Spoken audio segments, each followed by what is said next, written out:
Rob Hall and Jan Arnold, Love Over Radio, Everest, 1996. There are many ways to die on Everest. Some fall, some freeze, some simply sit down and never stand up again. But one of the quietest ways to die on the mountain is knowing you will not survive, and still choosing to pick up the phone. This is the story of Rob Hall, a legendary guide, a husband, and a man who reached the top of the world only to spend his final moments saying goodbye to the woman he loved. Rob Hall was not reckless. He was careful, methodical, respected. He founded adventure consultants and led dozens of climbers safely to the summit of Everest. People trusted him with their lives because he believed the mountain should be respected, not conquered. At home, far away from the Himalayas, his wife Jan Arnold was waiting. She was pregnant, counting the days, listening to the silence between satellite calls.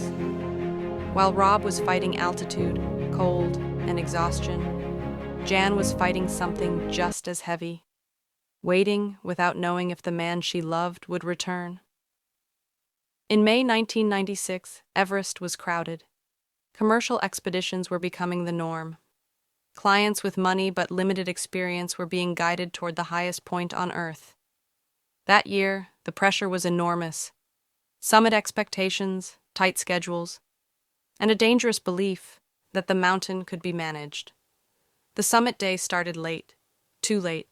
By the time climbers reached the upper sections, the weather began to change. Winds increased, temperatures dropped, but people kept going. On Everest, turning back feels like failure, and sometimes failure feels worse than death. Rob Hall reached the summit, but he stayed behind with a client who was struggling. He could have left. He knew the risks. But Rob was a guide, and guides don't abandon their people. As darkness fell, a violent storm swallowed the mountain. Visibility disappeared. Movement slowed. Oxygen ran low. Rob became trapped high on the ridge. His hands froze. His feet stopped responding. And slowly, the truth became clear. There would be no rescue. Above 8,000 meters, the human body is already dying. This place is called the death zone, and in the death zone, love cannot lift a body. That's when Rob made the call.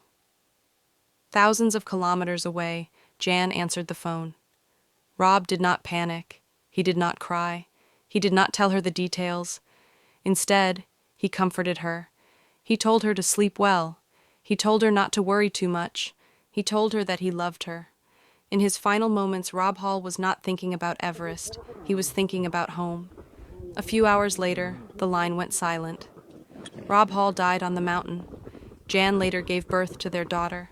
Some people call this the greatest love story on Everest. Others call it a tragic warning. But one thing is certain, love does not change the mountain.